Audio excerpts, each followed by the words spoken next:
You can vote. Okay. Okay. You have to vote. You need to vote. Yeah, we have 5, and Kenny did those 2. Counting those two, we have. So that's our Phil, 4. can you give me one more minute here? Yes, I can. Thank you. I'm trying to get this PowerPoint sent to them. Mary J, while we're waiting, can you just let us know what board members are there so I can, it looks like Shana behind you and Bill. And Phil and Hallie Arnold, and that's it. Bill Widener. No, No. Phil. Phil, Bill. there's sorry. three of you here. 3 here, Okay. 2 there. Okay. Great, thank you.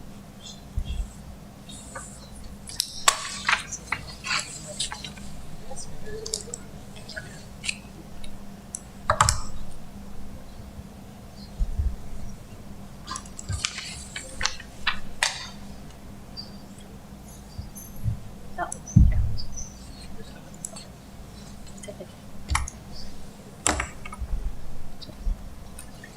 Mary Jean, can you please get my flash drive out of that computer and hand it to me?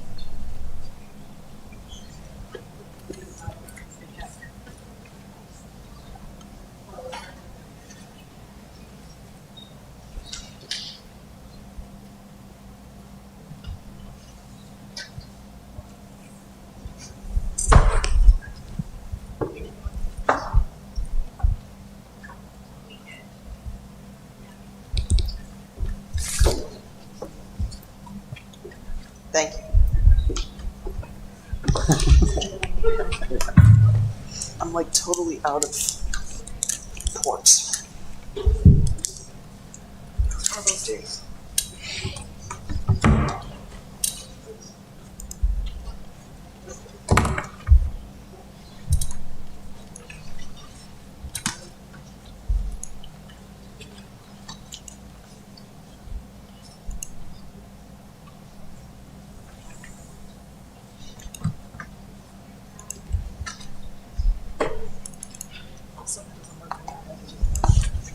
Because I can leave work because I'm in town. Yeah, no big deal. Bill, I just sent you the PowerPoint that I'm going to use tonight. Okay, thank you. Okay.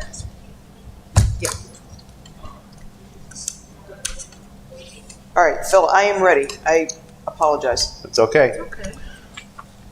We'll open the meeting with Pledge of Allegiance. I pledge allegiance to the flag of the United States of America And and to the republic for which it stands, one nation, under God, indivisible, with liberty and justice for all.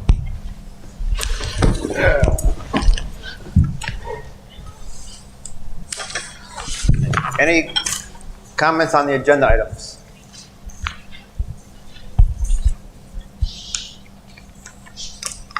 Okay. We'll go on to item 4, Superintendent's Report. I would like a resolution to approve item number 1. Motion to approve. Second. We have a motion and a second. Any discussion? Roll call, please. Mrs. Arnold? Yes. Mrs. Gregory? Yes. Dr. Pavola? Yes. Mr. Burke? Yes. Mr. Clark? Yes. Okay. Unfinished business. Discussion of adding half days to the school calendar. Heather, you want to address that? Yeah, I want to thank the association and their leadership for agreeing to the terms of the MOU, which is in front of you. Basically, making every other Friday a half day for our teachers to do some additional work on the Fusion C3 and the hybrid program. This would, actually, the hybrid program is at the high school, so, but the Fusion C3 program, we still have course writers and content leaders at the K-6 level. And we also need to provide our teachers time to learn the campus system. So that is also our goal here. And this would, irregardless of what we do with the schedule going forward into the second marking period, this would at least guarantee and give parents time to plan for doing half days every other Friday through the end of December. And they waived their Friday exception to the workday. I'm sorry, Bill, what? I said, in the,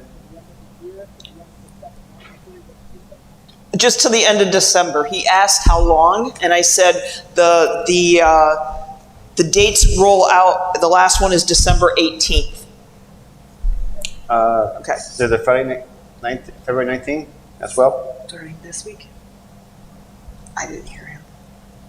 February 19th is in the MOU. Yes, and that's already in the calendar Okay. Correct. as a half day. Good catch. Okay. Any other discussion? So the MOU, that's the scared that contract language that we were concerned about, correct? Yes. Can you repeat? What was the question? Oh, We can't I'm hear. sorry. I can barely hear him. So what he asked is, does the MOU address the contract language? And I said, yes, it does. Anybody else? Okay, roll call. Do we have a motion? Motion to approve. Second? Okay, roll call. Mrs. Gregory? Yes. Mr. Cavola? Yes. Mr. Burke? Yes. Mrs. Armour? Yes. Mr. Farquhar? Yes. Okay, item 2, discussion of the data received from the recent survey. Okay, so,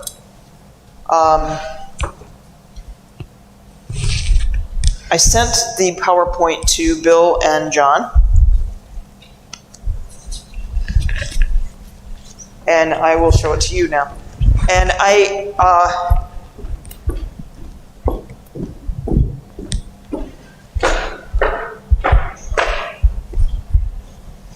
this was a really quick turnaround because we asked the parents to please complete the survey by 8 o'clock last night.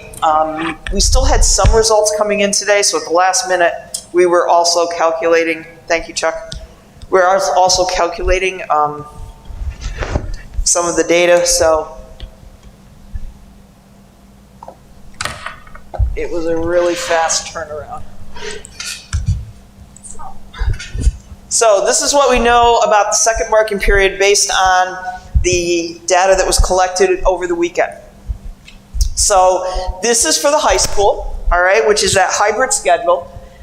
And we had 905 responses. So we surveyed everybody at the high school level. Whether you were in Fusion C3 or whether you were in the hybrid model, we asked you all to fill out the survey. 72% of our Fusion C3 families completed the survey, and 89% of our hybrid families, I apologize for the typo, hybrid families completed the survey, which I thought was excellent results. I was really pleased with the number of people who responded.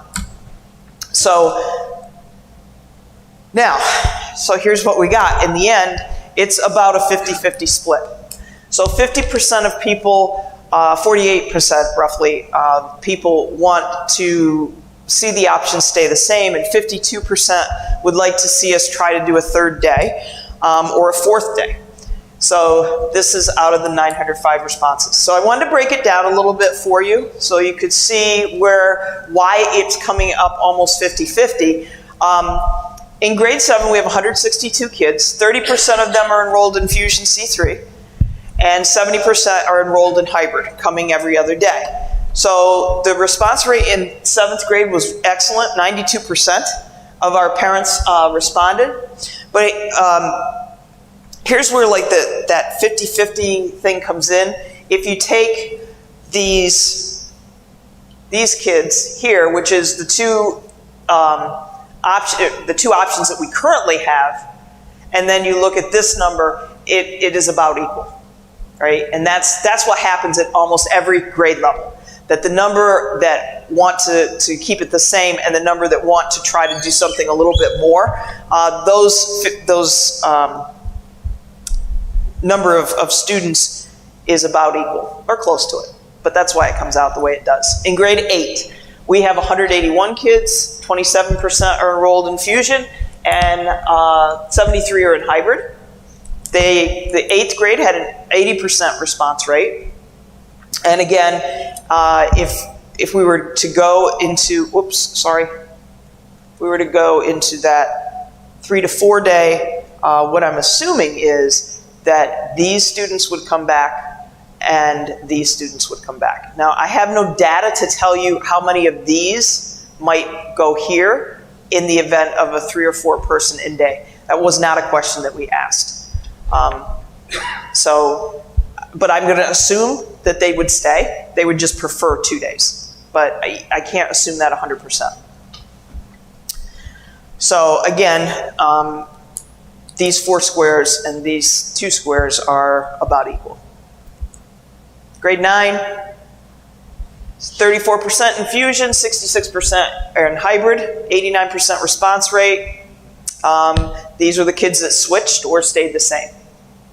So out of the Fusion C3, out of the 60 kids that are currently enrolled in Fusion C3, 34 of them said they would stay in Fusion C3. 1 said they would move to the hybrid from Fusion C3. 31 kids here that are in the hybrid want to stay in the hybrid. 4 of them want to go to Fusion C3. Are there questions how I set this up, you guys? Because I'm happy to explain the way I did the charts. Any questions? Do you guys understand how I did them? So this is the current placement. If they were in Fusion C3, 34 want to stay in Fusion C3 for the second marking period. 4 want to go to the 2-day hybrid, and 7 want to go to the 3 to 4 day in-person. If they're in hybrid this first marking period, 1 wants to go to Fusion C3, 31 want to stay in the hybrid. 81 want to try a 3 to 4 day. So if I'm looking at this correctly, when you have the current, so of the kids that were already in hybrid in this particular grade, we had the 81 plus the 31 plus the 1. So out of just the kids who are currently in hybrid, like 2/3 of them want to go more days. Okay. Right. But when you look at, right, and then, but what I was saying is the reason it came up 50, like it's a close to 50-50 spread is because those 4 reddish boxes are almost equal to the yellow boxes. Okay. But I just wanted people to understand that, because those numbers look a lot bigger, but that's why it looks on the pie chart like it's almost a 50-50 split. Am I explaining this coherently enough? Okay. Grade 10, 205 kids, 33% of them are enrolled in Fusion, 67 in the hybrid, 82% response rate. Of the 68 kids that are in Fusion now, right, they're in Fusion now. I'm having trouble with this clicker. 31 want to stay there. 6 want to go to hybrid, and then there's ones that want to go to the 3 to 4 day in-person.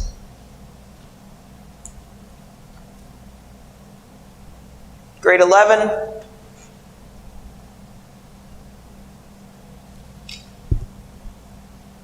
In grade 12.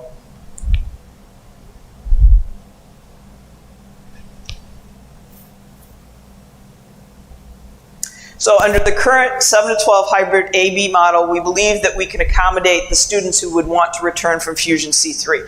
That's about 60 kids. We're saying, they want to come back brick and mortar to an A-B hybrid, not to the 3 or 4 day, but to just an A-B hybrid.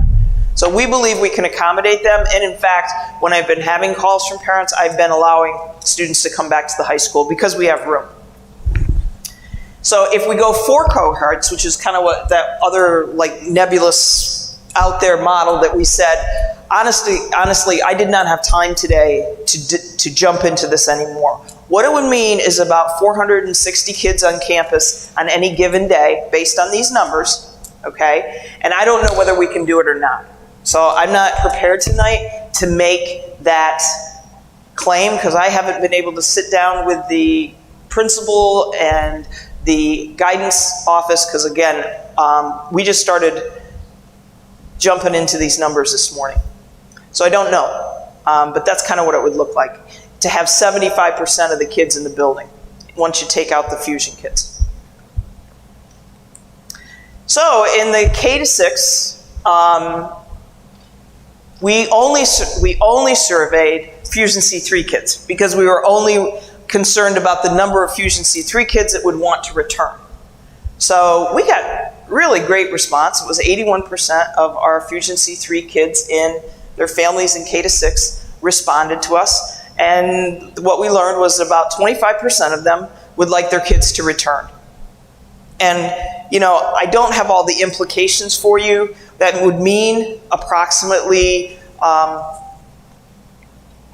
280, about 70 kids. So the question is about staffing. That becomes the linchpin question, is staffing. And I would have to jump into these numbers and really break them out by grade level, and I did not have time to do that today.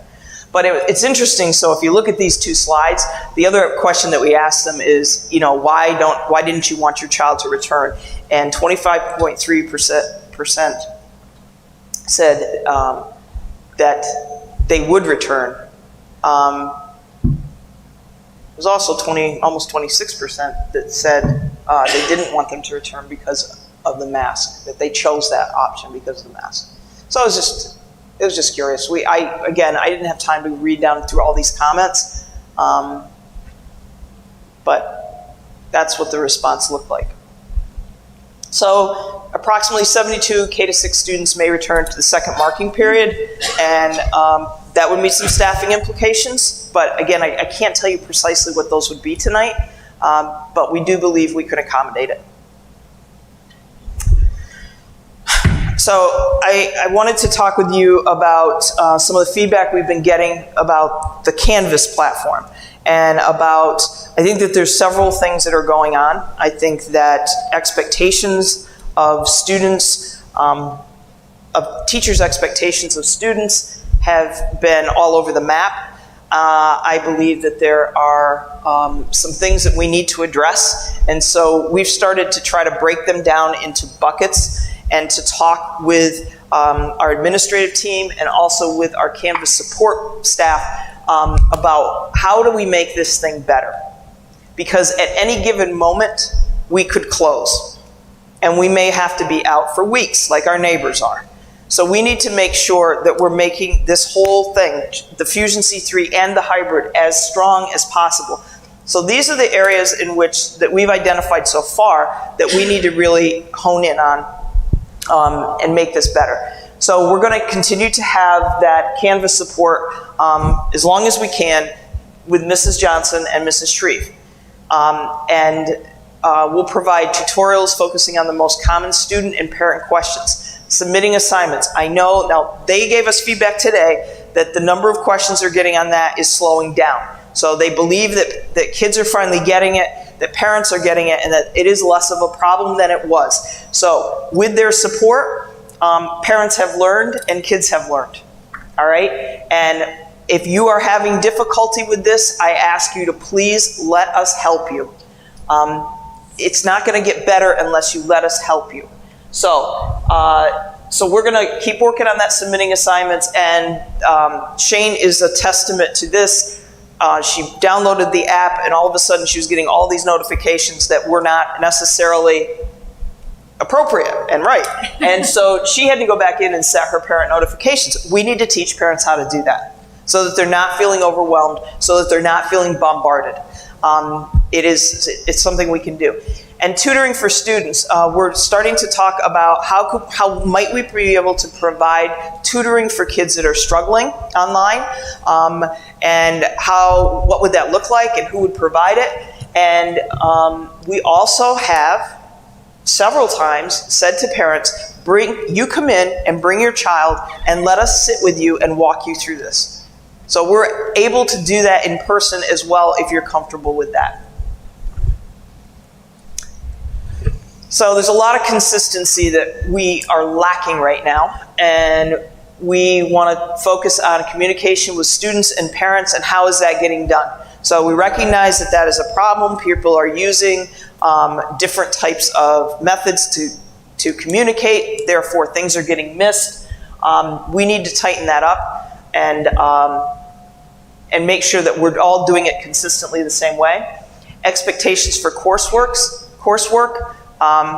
Again, it was not our intention that kids would be sitting on a computer for 8 or 9 hours a day, so we need to make some decisions about what is appropriate and how much work is appropriate.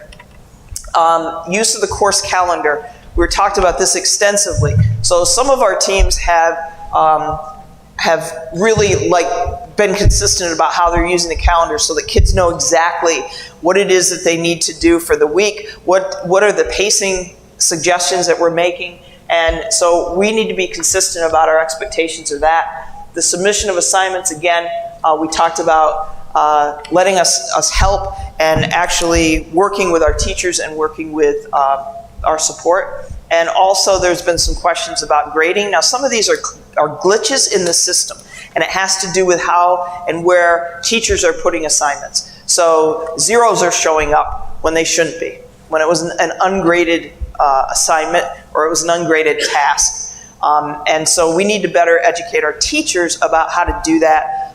Again, because some of this is within Canvas and some of it we're just learning about every single day. So those are going to be our own, our focuses in addition to on 10/26, which is next Monday, we will be allowing kids to bring their own devices. So they can bring their own Chromebooks, they can bring their laptops, they can bring their iPads, they can bring phones. And they will be able to connect to our network.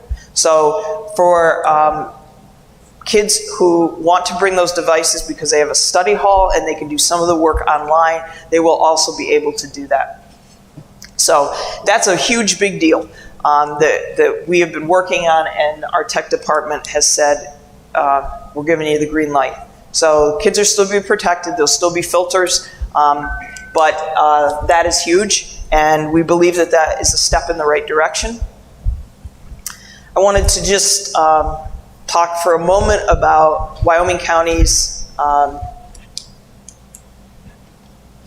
statistics data.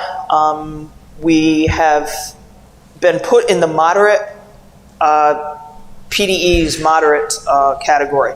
We were in the low for a long time. I'll show you what that means. But all of the numbers are going up.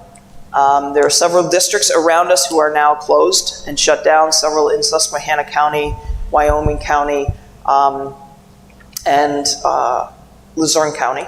And so this is from the Department of Health's website.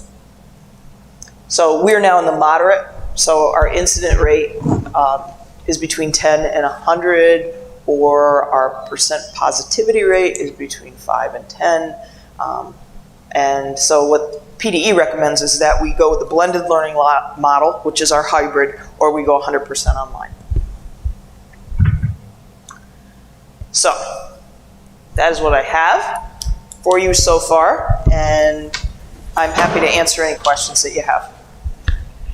Heather, has there been any talk among superintendents or any whispering from PDE that anything is going to be changing on that side with the numbers going up? I mean, I think as of right now, Pennsylvania is probably in worse case than Florida. So Is that, I didn't look at Florida, so I don't know. Is it? I did. Yeah, okay. I know that we're going back on some travel states. Like I know that Shane told me last night that New York is putting us on a travel ban. So this is what I know, or what I've heard, is that chart that I showed you with the moderate and whatnot, that is being reworked at the PDE level. That's all I have right now, but it is being reworked because they developed that in July, and now the real world is here. So they're discovering that every district is facing this in a little bit different way, and districts that have multiple buildings, they don't necessarily have to shut down the whole district. So that is being reworked. I don't have anything yet, but I know that it's coming. So my question is, do we think it's going to become more stringent, or do we think that it's going to become more flexible? I think it's going to be more flexible. Okay. That's what I think.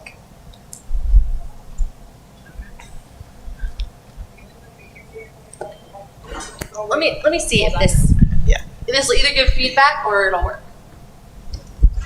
Try again, Bill. How about this? Can you The speaker on? Yeah, it's on, but it's, Try now. No, coming through clear? you listen and repeat it. No, but go ahead and I'll just try and parrot you here.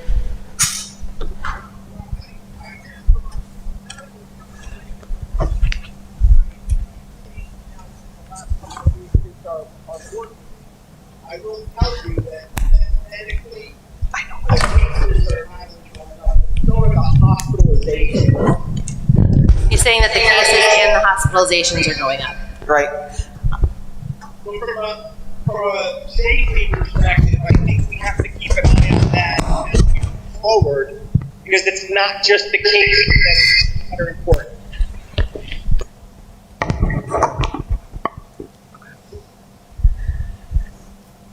Yeah, so I'm not sure. I'll have the same as Bill. You know, the way that I think about this is I'm glad we have the data, and so it gives us a better understanding of what this would look like. So I would definitely be interested in understanding what the class sizes 7 through 12 would look like with the 3 days a week. I personally believe that we should have that sort of as our current maximum as we think about going into the second marking period. But I really would like to know what that looks like. I think for now, I think it's unlikely we see the case counts go down to where they were before as we're entering flu season. And we're going to have the reality of more and more people will be running temperatures and they'll be out of school. Staff members are going to be out just because of normal flu season, and everybody needs to be more cautious. So let's take a look at what that data looks like. But I appreciate the administration presenting this charge of trying to get additional consistency, because if we can get the hybrid learning model right, whether we're operating at 2 days or 3 days, it's going to improve the quality of education for our kids anyway. So it seems like we're on the right path with that. Yeah, I'm inclined to agree.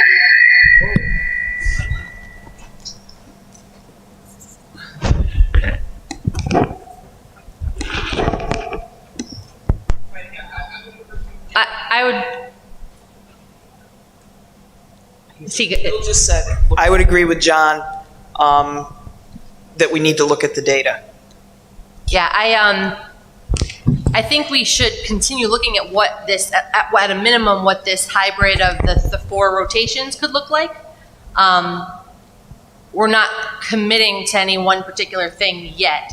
I will throw out there that Rebecca Montross, who had worked with you before, she sent me a message saying that she'd be happy to come in and look at all that with you guys again too, and dig into what some of that means. Because what I'm seeing, what it looked like to me is that for most of the grades, the majority of the families that are already sending their kids to hybrid want their kid to get at least that extra day. So if we could look at the data and see what that could look like and see how we could possibly make it work, maybe we can't. But I think a lot of those things that you identified as far as the challenges and the opportunity areas, those are a big deal. And there are some workarounds for some of them. You know, that like we were talking about I have both the student app and the parent app for Canvas on my phone, because there's certain things I can see when I'm logged into the student app versus the parent app. I can see the comments on my kids' assignments. If I go into the student app, I can see the actual nuts and bolts of what haven't they turned in. But if they turn in something in class, it still says it's missing. So I've been telling my kids, I don't care, and maybe it's much to the teacher's chagrin, if you turn it in class, send something on the app so that it doesn't still say missing. And my kid sent Mrs. Wisnowski a picture of Danny DeVito the other day, just as a placeholder to show that assignment was done. Because I think that it's not always just about being able to maneuver in the app, but it's also about just trying to stay on top of every single thing. So once you start getting the notifications and you know how to see the stuff, and the kids get more familiar, because like Heather said, this isn't going away. If the kids go back to school 5 days a week tomorrow, we're still going to have to figure out a way to make Canvas work.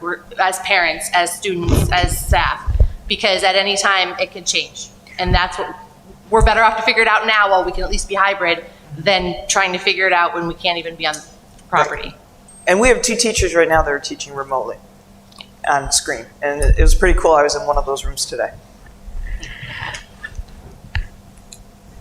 we're learning, folks, and I know it's frustrating. Everybody's frustrated. I get it, but we're still learning as the adults, and I know sometimes like people just expect us to know. This is all new territory for us, completely new. Our teachers are working really hard. They really are trying, and I know you parents are too. We all have to be a little patient with each other.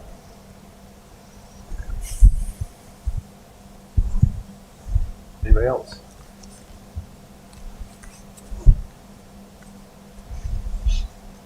Okay. Thank you, Heather. Yeah. Moving on to item 6, new business. Looking for a resolution to be adopted approving a partnership with Sheldon Kukuchka Funeral Home to host the Walnut Heals from May 11th to 16th of 2021. This was supposed to have come this past May, and because of events that occurred, that was unable to occur. So it's nice to see we can do it this coming year. We have a motion.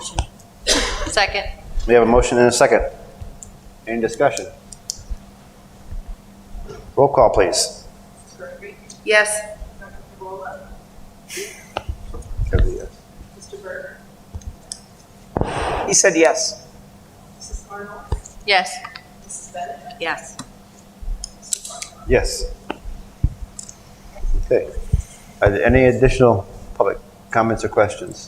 Phil, Yes. I would like to see if, I know Lori is the only one that's physically here, but I did talk to Bill Cavola earlier. I would see if we could maybe extracurricular committee joint with building and grounds next Wednesday.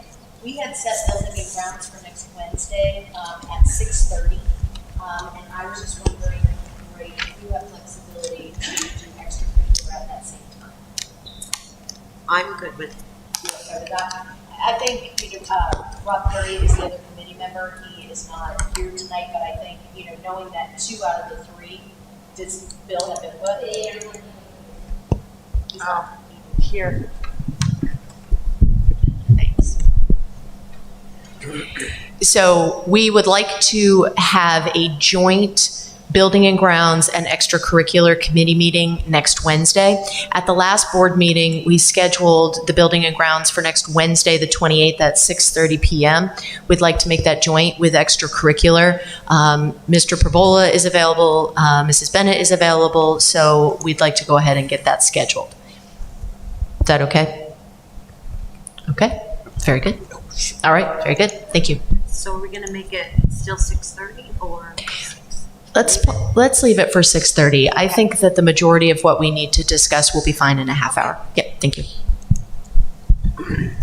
Okay. Anything else?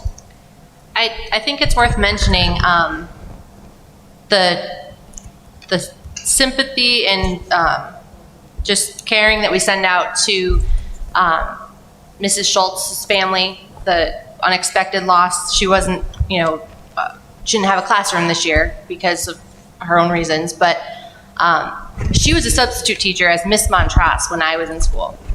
And when my son had her, a couple of years ago, she might have been Mrs. Schultz now, but she was still that bubbly. She didn't change. She was a great teacher. She was an asset to our district, and I don't think it's going too far to say that we're really going to feel that loss. And so deepest sympathy to her family and her girls and her husband and the whole Tunkhannock community. Yes, certainly a loss to the district.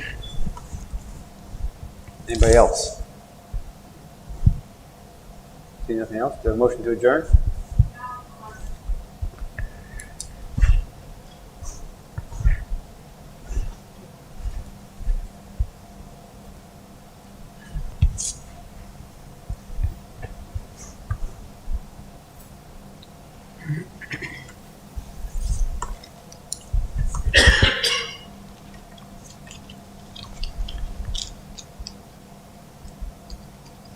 You can pull that down if you want to.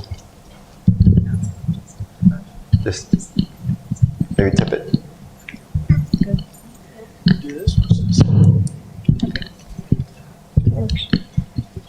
Thank you, Mr. Bosher. I am an 8th grade student. Since 5th grade, I've been in honor roll. I feel if you hear from a student's perspective, it would help you decide on what you're going to do to move forward. 2 days in school is not enough because we aren't getting the proper education for all of our academics.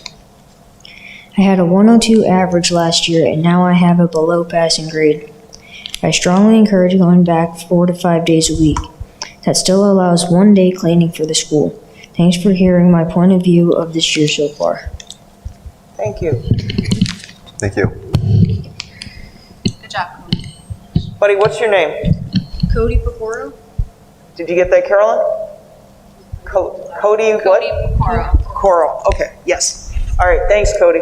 Thank you.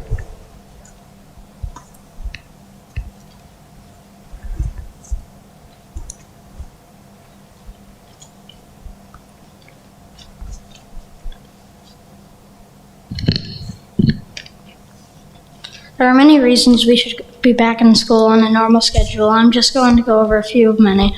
These reasons might also apply to the other students too. Many people who get honor roll a lot may not get it anymore, and people's grades are dropping because we are not in school. The more we are in school, the more efficient the weeks will be, the more we will learn. The more we will learn per week, and we'll be able to socialize, which is a key part of life. If we go to school every day, grades may start rising because we have more help from the teachers, and we will be able to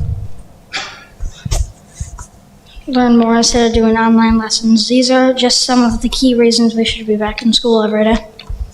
Thank you. Buddy, what's your name? What's your name, please? Aiden Holman. Okay. Thank you.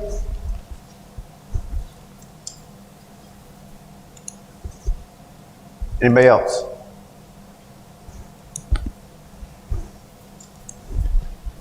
Okay. Anybody? Is there a motion to adjourn?